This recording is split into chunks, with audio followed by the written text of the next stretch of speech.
Hi, welcome back to my channel. I am Mindy, and today I'm going to be talking about ENFPs, and the subject specifically is going to be signs of growth of ENFPs, because many of you are ENFPs watching this channel, and I know that you're highly invested on your development. So I might give you now some signs that you are already walking on that path.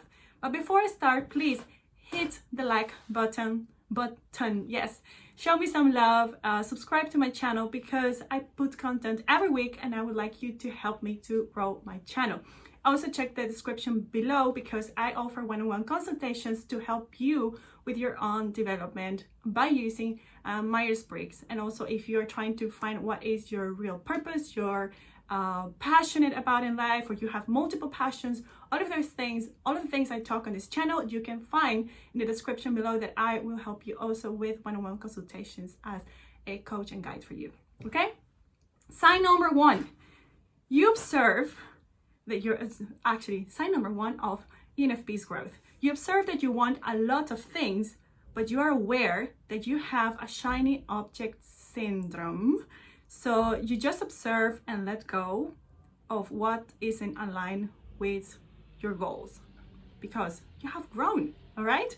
So this is a repetitive thing for ENFPs, younger ENFPs, or people that haven't done much of a research about a personality type. And whenever they understand that they're an ENFP, they're like, wow, this is me. And I change constantly of scenery, houses, career, boyfriends, anything I change because of this shiny object syndrome. Even more if you are an ENFP Enneagram 7, you might feel like, okay, I need to experience more and explore more. But one sign of growth is that you observe it, you are aware of it, that you have it, so you actually start noticing it and you want to do something about it. So actually, awareness is a great sign of growth. Number two, you know your core values, what's important to you and what moves you.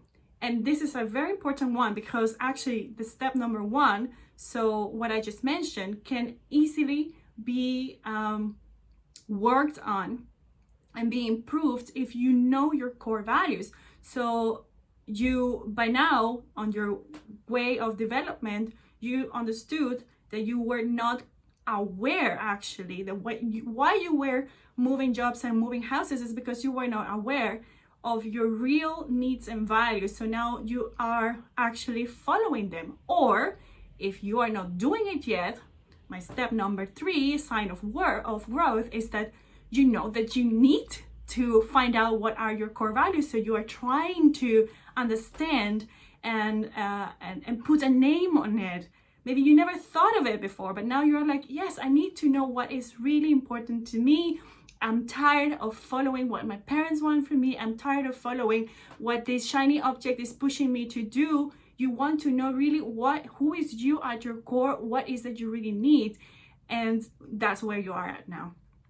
Sign of growth number 4. You can commit to people or causes because you have learned to let go of your damaging patterns. So that means you have stopped chasing unavailable people, narcissist people, people who don't value you. You can still feel like you want to do it, but you observe it and you don't. This is an important sign of growth, because you've been for many years chasing the most unavailable people, falling in love for people who don't deserve you, just doing the unconscious, subconscious thing that you learned probably early in life, and now you have committed to stop doing these damaging patterns. So that's number 4. So I'm not saying that you are actually succeeding at it, but you're working on it, you're aware of it, you're doing something about it. You notice whenever it's happening, okay? Sign number 5 of growth, you stop over giving your energy and enthusiasm to people or situations that drain you. So you spot those moments, and you can take a step back. You can change your friends or people around you, and you naturally understand that it's not your job to entertain or to maintain a vibe. this is a very radical one, because ENFPs tend to just feel like I have a lot of energy, and whenever they step into a room and the vibe is a bit low, or in the family, things are tension, and they feel like, because I am the one who has a lot of energy inside, that I am responsible for it, and they can actually drain themselves. So whenever ENFPs start growing, they notice that it's not my job. I don't have to entertain people. I can just relax, and I can be my most shiny me whenever I need to be it. But I can also decide that today I just don't feel like being my most shiny me, and I can just be me, because this is also me, you know? So this is sign number 5. And my last sign, because I have 6 signs today, sign of growth number 6 is you spend more time in solitude because you notice that you need it.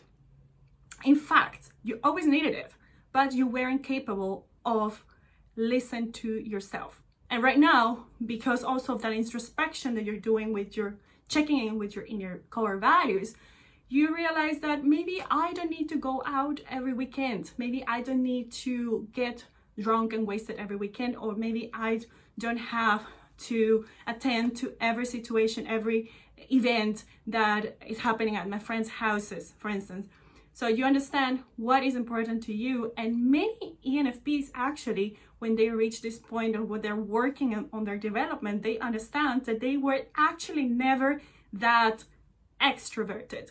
Our extroversions as ENFPs, I'm one myself as well, is more based on it's a mental thing. It's not more of like an ESFP would need to actually get themselves busy and do things. Our extroversion is more an extroversion that it's about experiencing the world with our mind and our abstraction. So we feed into our patterns, into our the pattern recognition system that we have inside, which is extroverted intuition.